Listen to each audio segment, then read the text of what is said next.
Next piece. On Yom Tov itself, we repeat the theme each time we recite one of the Shmona Esrei prayer. You have chosen us from among all of the nations. You have loved us and found favor with us, our birth. You have exalted us above all of the tongues and have sanctified us by your commandments with Torah marriage. Okay, our King, you have drawn us near to service. You have called your great and holy name upon us, our eternal bond. Okay, so let's try to understand. It's actually from from Shmona Esrei. Okay, so let's see. So on Shmona Esrei we have different prayers. On holidays we have different Shmona Esrei. And there you just insert in one part, in two parts, you just insert the holiday. What holiday you're praying for? Praying on. So one more time, Yom Tov itself, we repeat this theme each time and recite one of the four Shmona Esrei prayer. So why one of the four? Because on holiday we have an extra prayer called Musaf, right? So that's why we pray Shmona Esrei 4 times. Okay. But on Musaf, it's a different prayer from a regular Shmona Esrei on Yom Tov. Okay, so it says that you have chosen us among all of the nations, right? So usually the people sing this part, right? You have chosen us from among all of the nations. You have loved us, found favor with us, our birth, right? So our birth in parentheses, meaning what? One more time, you have loved us and found favor with us, right? How favor? Because our birth. You have exalted us above all of the tongues and have sanctified us by your holy commandments. This Torah, marriage. So. And we always say how that Hashem sanctified with His commandments. So what is this sanctification? So the more you do, the more commandments you do, right, the more holy person becomes. Why is that? Because he's getting more attachment to Hashem. And our sages say, why Hashem created so many commandments? Maybe we have to rest a little. Maybe we have to do other things, not only learn His Torah and do His commandments, right? Mitzvahs. So they say, no, it's actually opposite, because they're good for them, and with every mitzvah comes a reward, an eternal reward, and with every mitzvah you're getting close to Hashem. So what could be better? So, and some people, they try to do the mitzvah as soon as possible, just lowest level possible, just to get rid of it, and it's not right, it's not proper. You have to do the opposite. You have to do this mitzvah like, I'm advising myself first, right? Like it's last opportunity. Who told you that Has Shalom's person is going to wake up tomorrow? So do it like a last one. Okay. And of course, that's a marriage that's attached to the king. You're our king, have drawn us near to serve you, and have called your great and holy name upon us, right? Eternal bond. So meaning Hashem did not say that I'm the creator of the world. He is creator of the world. But he said, I am a God who took you out of land of Israel, and land of Egypt. That's it, from the house of the slavery. So Hashem always identified himself as the king of the kings, right, at first. But on another hand, right, in the same vein, he identified himself with what? With the nation of Israel, not with any other nations. I mean, of course, we don't tell them not to offend them, because they go crazy as it is. Have all of the hateful messages on our channel. I have to block, like every day I have to block maybe 2, 3, 5 people. Today maybe 4 or 5 people I blocked, because too much hatred, too much, right? Right, but if you tell them that I think there is no place in the Torah that Hashem said I'm Hashem, I'm God of other nations. I don't think so. I could be wrong, but I don't think so. He always identified himself with nation of Israel. Continue. To the extent that we internalize these truths and see ourselves not as a separate individuals, but as cells united with divine soul, we share together. The God of love embraces us with ecstasy, unattainable by human effort alone.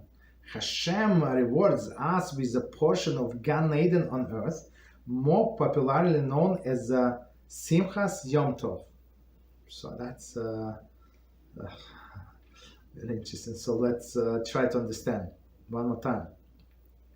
To the extent that we internalize this truth and see ourselves. So again, you see, he said we have to internalize. Whatever we said, we have to internalize what is going on, our relations with Hashem, our relations with mitzvahs, right? That he took us out of Egypt, became our king, and he wants us to enjoy. He wants us to be close to him.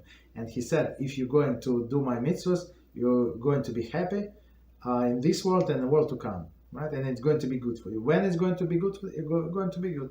No time constraint. It's going to be good, says Hashem, right? So one more time.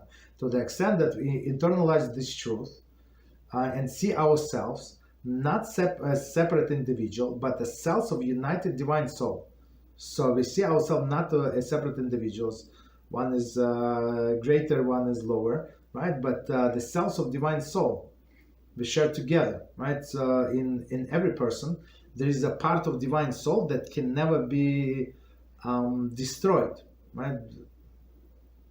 And even after a Gehinnom, if somebody get a chorus, his soul is cut away from Jewish nation. So of course it's not free to just cut and don't get candies and don't get to paradise. No, it's actually eternal Gehinnom.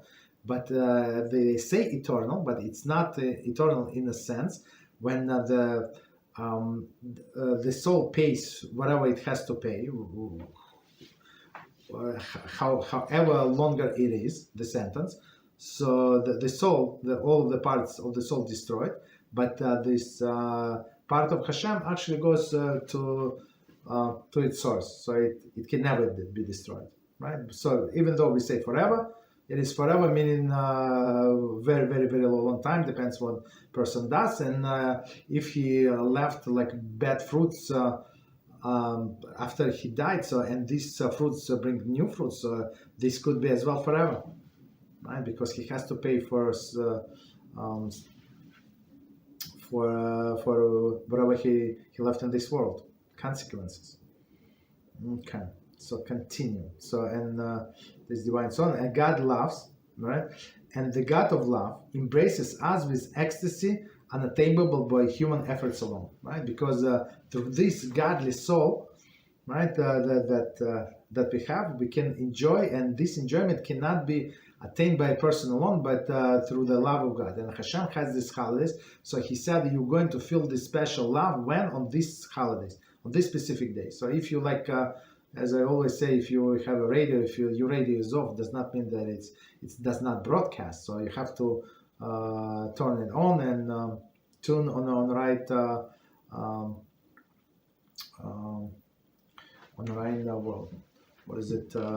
frequency, right? Continue. So that's why you want the biggest enjoyment. Celebrate holidays properly. Hashem. So people say, well, where I'm going to go on this holiday, that holiday. So they plan it like not to invest in their holidays. Unfortunately, that's a big problem. Hashem rewards us with a portion of Gan Eden on earth, more popularly known as Simchas Yom Tov. So can a person be happy in this world? That's actually some people very solemn. They want to be like everything to save up for the world to come, but that's not what Hashem wants. Right? He wants us to be happy in this world, and he said that if you're not happy in this world, you're going against my plan, because I created all the circumstances, right, for you to be happy, despite of everything, despite of your situation. Right, so one more time, Hashem rewards us with this portion of Gan Eden on earth, right? More popular known, Simchas Yom Tov. Okay, so you can have this Gan Eden in this world, right? In like very soon. Holidays are coming up. Through the physical environment. So and just for us also, the Rosh Hashanah is not mentioned because it's like Judgment Day. So a person usually, when he or she knows that there is a court case, they cannot relax. They're actually very tense if they understand what Rosh Hashanah is or Yom Kippur is. So but Pesach, Shavuos, and in the Sukkot, it's totally different things. Okay, continue. Through the physical environment that surrounds the earth man is the heartless. It blinds him to all, but the futile attempts to flee the want and danger that constantly confronts him. Okay, so let's try to understand what it says here. Through the physical environment that surrounds the earth man is heartless, right? And I see by the commentary people say that so not just they have no idea like what are you talking about. So for us like to talk about holiness and try to like achieve, at least try like on any level, because it's obligation on everybody to fix our character, to try to be holy, and there is special instruction 1 to 3 and until 26, right? It's from Mislas Hashem, very clear how to attain holiness, and it's not out of this world if you read. But these non-Jews that I don't know, but they come to our channels. Then we have the different channels. I mean, same channel, different platforms. So they leave this comment that it's out of they think that we're all like pretenders, like we're all fakers. But it's only for me, it's only tell them that they live in the garbage, right? And that's why they do not understand, right? And this world is heartless, right? Continue. It blinds him to all, but the futile attempts to free the want and danger. Right, so a person trying to attempts to flee of want, right, of his to free himself of his want, meaning what is want? It's like his desires and danger that constantly confront him. Okay, so let me see quickly what time is it.